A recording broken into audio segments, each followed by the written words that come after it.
Okay guys, let's go ahead and get into this YouTube video, period.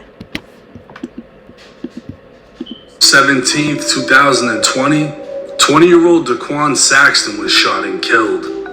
March 18th, Jacksonville Rapper Kshordy's house was shot up. 9mm, 40 cal, and 7.62 shells would be left at the scene. March 19th, Kshordy's girlfriend was dropping him off when a car pulled in front.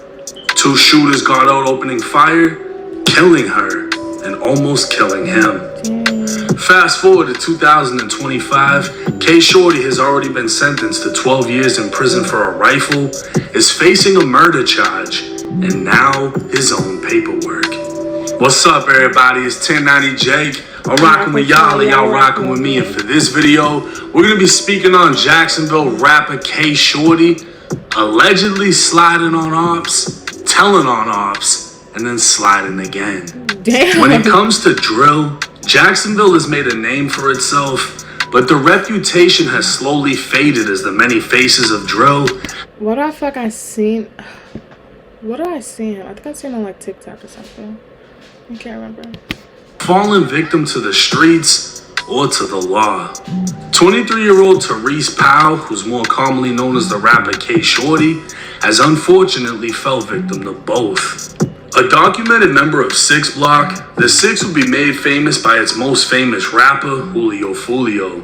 The 6 was a set of apartments named Hilltop Village, located on Jacksonville's north side with a long history of poverty and violence. Kshordy was of the younger generation that grew up under Fulio's reign. Another famous name from 6 Block would be none other than Adrian Gaynor Jr., aka Bibby. Mentioned and dissed numerous times throughout the years, Bibby was only 16 when he was gunned down inside Hilltop. Kshordy would describe their relationship like brothers, with Bibby even living in his own home for a period of time. In an interview with Off the Porch, Kshordy would speak on Bibby looking up to Fulio and warning him about how close he was getting, as everyone knew Fulio was the biggest target in the city. When he got killed, it wasn't for him. And that's just me being real.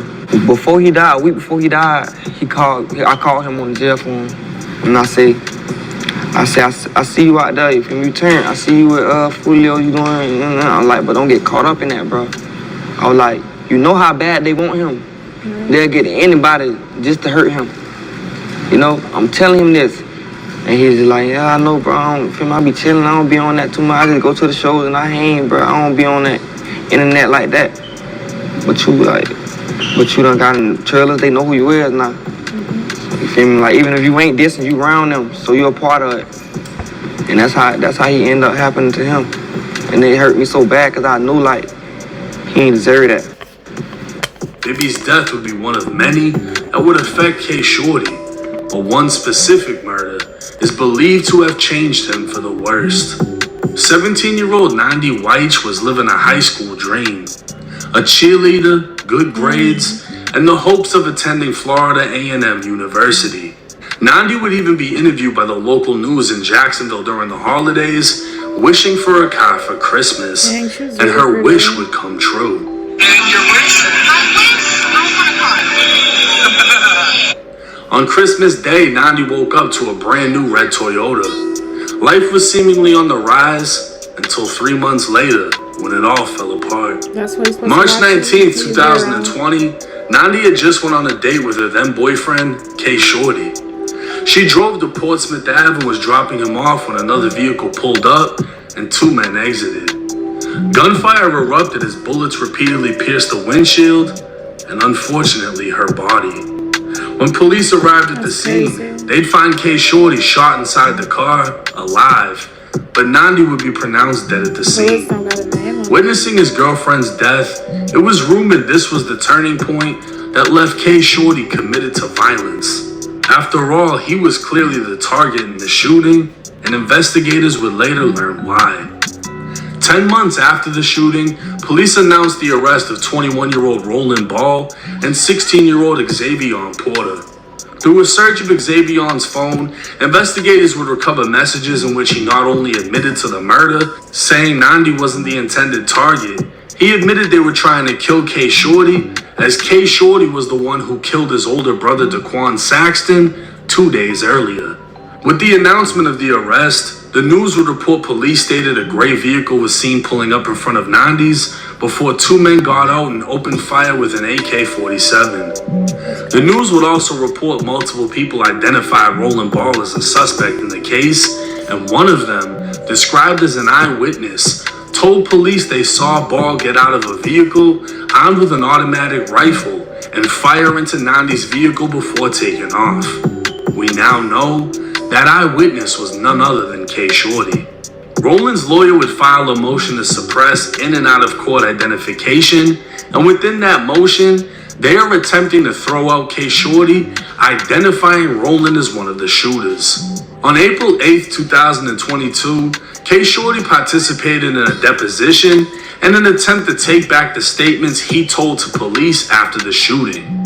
Come to find out, Kshordy not only identified Roland as the shooter, he identified him by photo and signed the photo to confirm. Damn. Roland's co-defendant, Xavion, would also file a motion that the state would strike.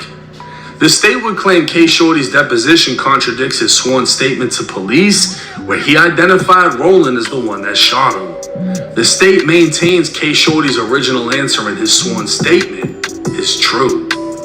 Now what happened is, after the shooting, speaking with police, Kshordy was told by a detective if he ever cared about his girlfriend, he would speak.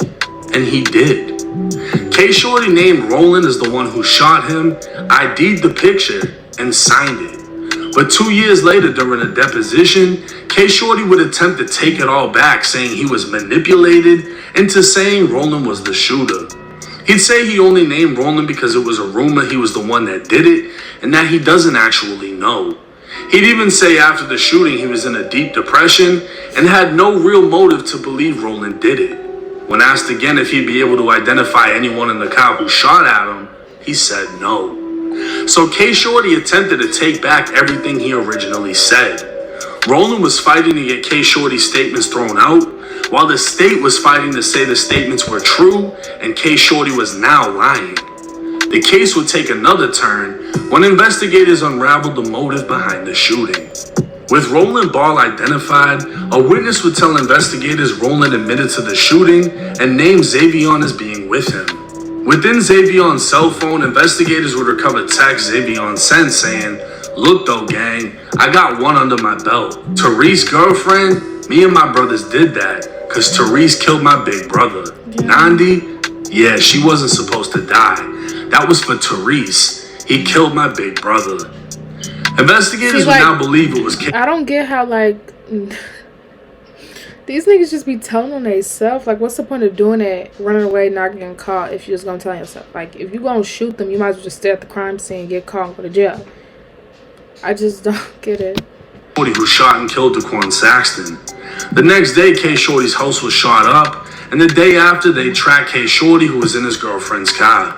In an attempt to kill him, they murdered his girlfriend, and Kshordy would provide a sworn statement identifying Roland, and instead of getting out of the street... That's what I'm saying. That's why y'all females, niggas, whoever, like, y'all need to watch who y'all be around.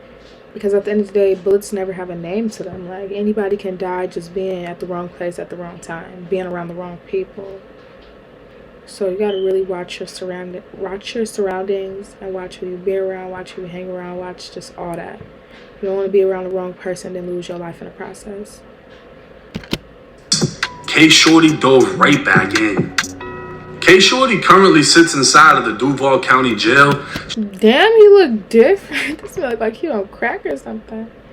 He went from just okay decent to let me stop playing. With first-degree murder and 2 attempted murders for opening fire on a vehicle and shooting a man in the head. 2 others were inside of the car at that time, including rival rapper Spinner Benz. So on top of being sentenced to 12 years for a firearm, Kshordy may spend the rest of his life in prison. On January 27th, Roland Ball was found guilty of first-degree murder for killing Nandi, attempting to murder Kshordy, and 4 other attempted murders from a separate shooting. His sentencing can be expected soon. No matter how much the truth hurts, it is what it is. Kshordy has lived a harsh life consumed by death and violence, losing friends and even watching his girlfriend die. He's allegedly taken life, and now the state of Florida is attempting to take his by sentencing him to life in prison. Yeah, but like I said, right. the truth hurts. And according to the paperwork, Kshordy was not only sliding, but telling on his enemies and sliding again. Now everybody in Jacksonville is going crazy about this situation. A lot of people already felt like Kshordy ratted in the past. Now the proof is finally out. And then you got damn, I'm wondering like what they gonna be doing to him in jail. Like if you snitch and you go to jail, like ain't they gonna try to kill you or something? Like, cause he's not going to juvenile, he going to straight to prison. So like when you snitch and they're not gonna try to kill. Actually, I don't know how none of that works. other people that are upset that his day homie getting exposed. I had a lot of people hit me up saying, how come you ain't exposed J-Dot? He exposed himself. When that paperwork dropped, he admitted that it was him and that he was a juvenile and that he wasn't in the streets at the time. There's nothing else I can fucking add on to that. He said he told. What the fuck you want me to do? So for everybody in my DM about J-Dot, like John Wall, Oh, y'all. go talk to him about that. Don't DM me about it because your homie told. At the end of the day, Kshordy did what he did. He got locked up, found out he's got some fucked up charges, and then tried to take the statement back. Now, if he didn't tell y'all he made a statement, that's on him. But he identified the shooter at the end of the day. Now, he identified the shooter. There's no other way around it. Okay, guys, that is the end of the video. Please like, comment, subscribe, and stay tuned for another reaction video. Period.